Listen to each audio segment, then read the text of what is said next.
It is indeed my pleasure to welcome the Minister of Agriculture, Lands and Fisheries, Senator the Honourable Clarence Rambharat. Thank you so much for coming this morning, sir. How are you? Thank you. Very good. Good morning, Trinidad and Tobago. It is always good to see you. Look nice and refreshed this morning. I'm trying my best. Yeah, well, I know with all of this going on here, I expected that it would show some wear and tear on you, but clearly you have a way of riding the tide, as it were. Walking as is much that as what I it is? could, yeah. It is walking.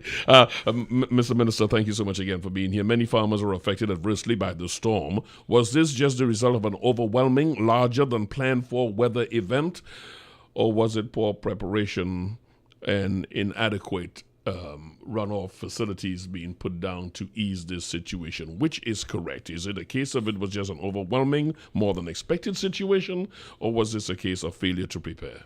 It's a variety of reasons, but number one would be the volume of rain. The rainfall was an inordinate amount. It's falling on the fields, and that would have been the biggest factor in terms of the damage we've seen. But there are other factors. If you look at Orange Grove, for example, the farmers there have said to me, because of the lack of tenure, they don't have the leases as yet. They've not invested in the way they should have in terms of the irrigation system, in terms of the drainage system.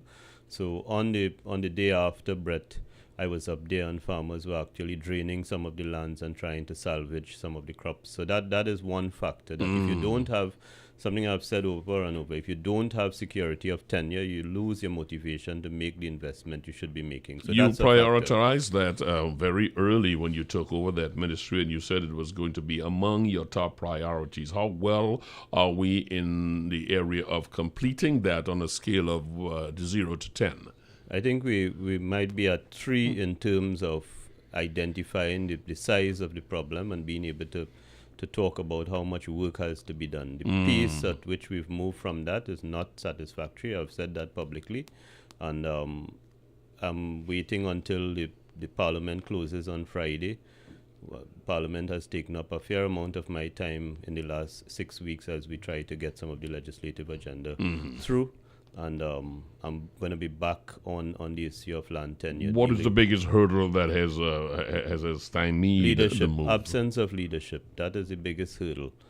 Focus, working with in terms of numbers. So if we have 80,000 files to be addressed, then leadership will tell you that you must have a plan. You're working through the files at this rate. You're aiming to complete 10 files, 20 files a day, 30 files a day. You have a request that says, these are the resources I need. It's simply lack of leadership. Absence of leadership in divisions tasked to do this, because you are the head of the ministry. Yes, so as a minister, my job is to set priorities, provide leadership at the cabinet and the parliamentary level and within the ministry, and allocate resources and make sure resources are available. But at the outside, beyond me, there's a bureaucracy that has to keep things moving, and I'm not satisfied with the attention that has been paid. I'm not satisfied. I'm not going to accept people saying over and over that they're short staffed, we don't have money, we don't have this. Land tenure is my number one priority. Let me interrupt you here, Mr. Minister, because I understand what you're saying, and we have heard other people articulate problems in other arenas when it comes to the public service. The question is, what can be done? What can be done? Because the minister will say, this is inadequate, as you have said. This is not good enough. And then the next thing I hear is there are governing rules for the public service that prohibit me from actually getting things done. Well, I think when you look at the Joint Select Committees of Parliament, for example, and we've seen ministries and we've seen state enterprises appear before the Joint Select Committee. And consistently, it's either a lack of answers, there's a lack of confidence in terms of command of the information and command of the policies and some of that, and it's across ministries, including the Ministry of Agriculture, Land and Fisheries. When our officers appear before the Joint Select Committees, I watch the proceedings. I can't be part of it, and I review it, and I ask that it be reviewed within the ministry in terms of how, what were the deficiencies, what we were good at. To answer your question, as a government, we have to. It's not public service reform that, in the way it's been bandied about for a long time. It's major overhaul of the system of delivery of public sector services, the system of accountability, and the way in which we select leaders for the various ministries in terms of the permanent secretaries and the senior officers of the ministry. For example, on Friday there was another move of senior public servants through the promotion of some persons to the position of permanent secretaries and the promotion of some people into deputy permanent secretaries. And what that would have meant is that, DPS and PSs would have moved around somewhat through ministries. And I always say, people move. And some people sit in a ministry waiting for the next move to take place, and they're not sufficiently invested in the job that has to be done. And throughout the organizations, you find that people wait. People know they could outlast a minister. For example, I have provided the information. In the last 16 years, there have been 9 ministers of agriculture. So people could make a career out of outlasting the minister. Yes. But to get back to it, land tenure is the number one priority. I believe I have sufficient experience in that area, and in terms of balancing time and dedicating time, I am going to ensure that the IT investment we've made in terms of simplifying the process and the management decisions that have to be made will be made so that we could get this through. I mean, we would fail on all counts in relation to agriculture. People talk about increasing production and all of that, and I've already spoken about that. I think land tenure is important, and it's not land tenure to give land to people who are land grabbing, to give it because it's a vanity thing. It's land tenure so that our productive farmers can have security and can make that investment. Another issue in terms of the flood is in places like Tabaquite. The most productive part of Tabaquite is on the riverbank in Tabaquite. It's on land that is what we call a water reserve. It should not be used for agriculture. We have more than 100 acres of very productive farmers down there. More than 100 acres, very, very productive farmers. But in the current policy arrangement, they would not be able to get leases. They're on a riverbank, so every time the river comes up, you would have flooding. But again, in relation to all the water courses, what I could tell you, this is not a situation of water breaking the banks and coming into the fields. This is a situation of the sheer volume being dumped onto the land and causing the damage, just on the plants and creating the mud and all of that. Primarily, but we cannot hide away from the fact that there are contributions that made this exacerbated this, as it were. Then you have the second part of it, of course, which is as the floods come down, bringing this time around. I saw it in 2014 in Mayaro. In one section of Mayaro, we removed more than 3,000 filled garbage bags after the flood. These are agricultural lands in an area called Cedar Grove. And as the water came down through the Ottawa River, garbage bags were dumped. This is from people dumping stuff into the river and finally making its way. In this case, we've seen images across the country of the bamboo. Yes. That bamboo is from slash and burn activities. That bamboo is from construction projects where they dump the bamboo after using it. We've seen trees, we've seen logs, we've seen appliances, and the problem now in relation to breadth is not just the water falling onto the plants and bringing the mud, which destroys everything that is there. Mud introduces fungus and other diseases very, very quickly. But it is the farmers have the extra problem of cleaning the fields because of the stuff that has been brought onto the fields. You see, You see baby diapers, you see tampons, you see condensed milk tin, you see fridge, stove. I mean, So we must get, Mr. Minister, very aggressive in this whole question of finding people for illegal dumping. well, this country and has to get disposal. serious. It's not a matter of just aggressive. This country has to get serious. At a minimum, I say it all the time. I walk past Nelson Mandela Memorial Park almost every single day. And you have athletes go using that park to train. They're developing their bodies and they're looking after their health.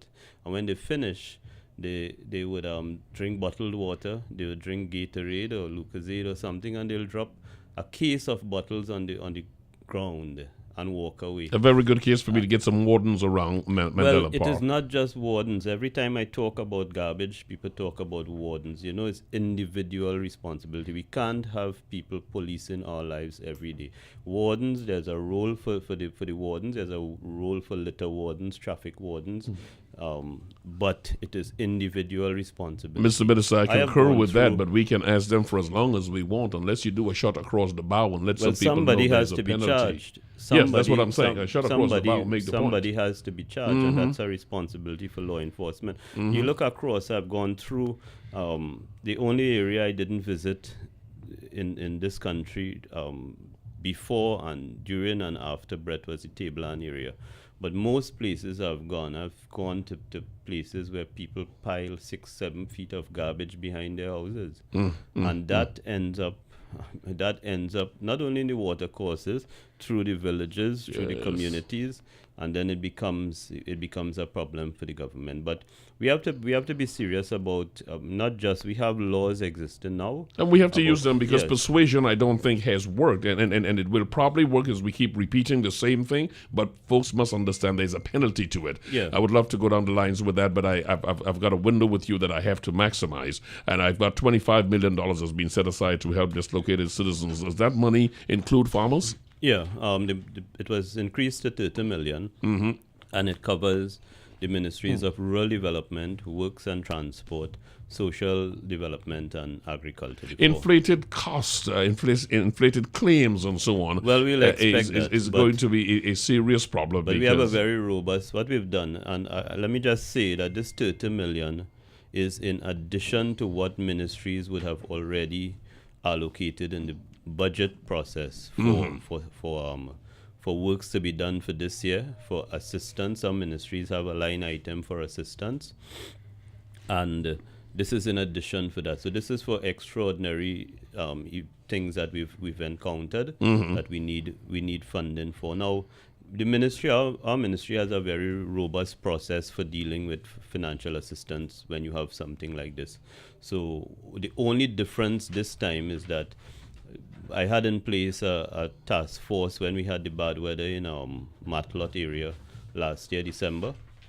I had in place a team that managed the recovery very well, to the point that we were able to pay out financial assistance not only from that event but from events before that, going back to 2013. And I have now, in the wake of Brett, that same team has been given the responsibility to, as far as possible, fast track the financial assistance claims that we receive. We have a process, we have guidelines for dealing with it. It is not something new, and the ministry is always on the lookout for people who are scamps, and that would not stand in the way of dealing with legitimate payments. Going across the country and taking photographs and so on myself, I am also in a good position to identify the areas which were hit, the farmers who were heavily affected, and also provide guidance in dealing with it. The key thing is being able to get the lands cleaned up and get the fundings, the assistance to provide the seedlings and seeds and so on, so the farmers can replant. And I concur with that. The priority is to get them back and running so we can get them to plant and get crop again returning, because there's going to be a spike, as we all anticipate, in a lot of produce, but there's nothing you could do about this. Well, I've been talking, based on what I saw at the market yesterday, I've been talking to some of the wholesalers, and they have said to me they have not significantly increased their prices, and the problem obviously lies in the hands of the middlemen, and there's some element of price gouging. So the ministry will continue to look at that I will identify as far as possible to the public where it exists, and also make recommendations and suggestions to the public in terms of where they can get their produce. I'm also working with the wholesalers to see how much of the wholesale product we can get into the farmers market, bypassing the middlemen, so that we could also help to moderate the prices to the consumer. Bypass the gouges as it were. Let's talk about what happens again. We are through this one, and we are taking measures to regularize things or get it back to some level of normalcy. But next year we're going to have another flood, or maybe this year we'll have another flood. The year after we're going to have another flood. We've had it every year. What happens in the sense of this cost that comes to the state all the time, and the question of flood insurance? Is that something that is contemplated? Well, particularly for folks generally, but specifically in your arena, the area of farmers. Yeah, I think most ministers of agriculture would have been asked that question, and in credit to the last administration, some work was done in terms of looking at the possibility of flood insurance. But I could tell you that at the end of that exercise, no insurer was prepared to cover the risk, and I will tell you why. One is that the risk has to be segmented. So I'll tell you something that could be insured readily. We have, for example, the Ramlal family in Tabakit. They have contracts with Price Mart. Now, a contract for sale of produce is something that could be insured. It's the equivalent of business interruption insurance. If you have a contract to supply and something happens and you can't supply, there is an insurer will underwrite the risk, the loss of your profits and so on. That is something, because it is a defined risk. There's a value and there's a financial risk that could be quantified. That is an element. We do have some of the exporters have protection, because again, if you have an export contract, you could have the risk underwritten by an insurer in the same way, as I said, as business interruption. So those are two categories. The third category is the area of all the farmers in the country, and the only way an insurer will underwrite risk is if the risk could be assessed.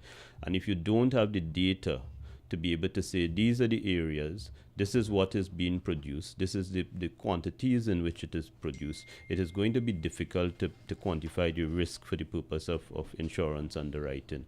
And that is why I've spoken so much, we spend so much time through NAMDEVCO in rebuilding our data collection activities. In fact, the CSO is also on board with us. We've had some discussions with the FAO. We had a 5-day workshop recently in Trinidad dealing with the collection of data for agriculture activity. So that if you know, for two reasons. One, if you have your data in terms of a disaster, if you have your data, you would be able to identify very quickly which of your farmers are affected based on the physical areas that have been affected. You would be able to target your recovery efforts to those areas. You'd be able to quantify the losses. You'd be able to provide support in terms of replanting and cleanup and all of that. You would also be able to deal with the assessment of the loss from an insurance point of view. And make, as you say, planning for disaster. So for example, if we have, as we're working to, if we have all the farmers who are involved in livestock, if we have them on a GIS system, if we have them on a automated email system, we'd be able to send out the weather information, and give the advisories and all of those things. A lot of things, disaster planning requires, one, historic information, and two, communication. Because you have to know where your risks are located, and you have to be able to communicate. One thing I've said about fisheries in the wake of Brett, I would be very surprised, and I'll also be very unwilling to provide any assistance to anybody who has lost a boat in the wake of Brett, because the fisher folk in the country were given at least 5 days adequate warning, yes. And Pull anybody who out, has yes. And I've made it very clear across the country, we will provide assistance for emergencies, situations which happened and you didn't have an opportunity, and that should be very rare because our weather forecasting and our weather information system is robust. It is not necessarily only local. We have information coming from outside of Trinidad. I disseminate a lot of information myself, and people have to be more responsible. We would like to get to that point with all the farmers, particularly the livestock losses were limited to one particular chicken operation in Debe, and some other farmers who have lost ducks and other things. But again, with proper information and communication, you should be able to reach out to all your stakeholders and minimize this greatly. Long in advance. I think one of the factors, and I'm very thankful for my time in oil and gas, where the disaster preparedness, the work I was involved in with national oil spill and those things. One thing I learned from all of that is that you need to overreact.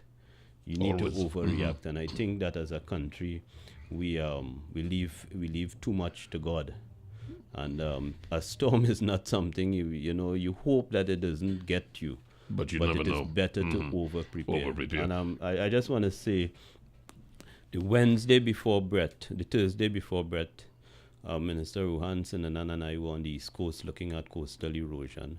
And the weather we encountered that day pointed us to the fact that the weather, which was already in the forecast for the next week, was likely to be very serious. It was a precursor to And what we had to in encounter, fact, yes, indeed. MP Russian Parry was with us that day, and we started our preparation in the ministry from then. Beautiful. The voice you're hearing, listeners, is that of the Minister of Agriculture, Lands and Fisheries, the Honourable Clarence Rambharat. I've got a little window of 5 minutes, and I've got two major areas here. You identify, and you have been doing this from the first time we had the fortune of having you here, identifying the need to have proper data collection, properly documented. That calls for IT upgrades. Folks often say they are great ideas, but when you come to the government service as far as upgrading and getting the IT to meet any semblance of respectability, it is a insurmountable chore. Are you finding that insurmountable? Yes, or well, you we had a budget of $11.9 million this year for IT upgrade. We have made significant progress in terms of the acquisition of the physical infrastructure. In terms of connectivity across the ministry, there are some areas where we still have problems with connectivity, and the upgrade is going in the way I want it. The as far as it being actually able, the operationalizing of this is well on its way equally. Yes. It is wanting to acquire it. It is as it is being installed, it is being deployed. There's still some areas in terms of internal information sharing, and those things have to be fixed. A key element, of course, in the IT upgrade is the move of the ministry to Chaguanas. The head office at Chaguanas is IT enabled. It was built for major IT infrastructure to be housed, and we expect on 10th July, and I have to say which year because we've had a lot of delays, 10 July this 2017 to start the move. The work is substantially finished inside the building. A lot of people who pass outside don't realize that there isn't much happening on the inside. So we've completed the $15 million work that was done internally. Okay. And we've completed the IT work that has been done to fully commission the IT side of it. And moving to Central will be important in terms of placing ourselves among the farmers, giving us better access, quicker access to the outlying areas that the ministry takes care of. And it would put me as a minister in much closer touch to the key points of agriculture. I bypass that building relatively often. I tell you, it looks like a whole city you have inside of there. Well, it is a big complex, and that I guess it would. And the most beautiful part of it is the continuously growing farmers market that Yes. I expect that it would be all around the building by the time we get, to maybe September. I've always said, as a Minister of Agriculture, you want to look out your office and see agriculture and farmers, and I think the farmers market at Shogunas has been a tremendous Growing to be boost bigger to and the bigger all the farmers. time. Indiscriminate land clearance for agriculture is the last question I have to ask you this morning, because we know runoff becomes a problem when topsoil is indiscriminately removed. We know that indiscriminate building is also a contributory factor to what we just experienced, which is the aftermath of the actual storm itself. Well, the officers of the ministry, they've asked me for staff. I've given them more enforcement officers. They've asked me for equipment. We've just invested in a very expensive drone that successive ministers try to equip them with. I believe that the technology will allow us to monitor and to support enforcement. I've done everything that the officers of the ministry have asked me to do, and it's now time for them to get their work done.